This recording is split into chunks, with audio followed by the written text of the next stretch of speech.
Hello, and welcome to another bite-sized bulletin video by The Final Step. Today I will show you how to make use of WhatsApp's poll feature, a straightforward and stress-free way to gauge interest or preferences in your group chats or individual conversations. It's worth noting that this tip is filmed on an iPhone, but the method for creating a poll on Android is much the same, with one small difference which I'll mention when we get to it. The first step is to navigate to WhatsApp and open it. From here we want to open the conversation we want to send the poll to. I'm going to use my conversation with myself as an example. Check out how to do this in our previous tip linked below. Once you're inside of the chat interface, check for the plus symbol to the left of the chat box. On an Android, this will be replaced with a paperclip symbol. Click this. This will bring up a few options, including access to your photo library, sending documents or sending your live location, but in this instance, we want to click Poll.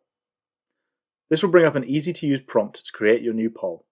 In the top box, enter your question, and then enter up to 12 different responses in the option boxes below. Once you're ready to create your poll, click Send in the top right and watch for the responses to pour in. From here, people in your conversation can choose as many options as they like, so make sure to send an extra message or include it in the poll title if you only want recipients to choose one option. Thanks for watching another bite-sized bulletin video by The Final Step.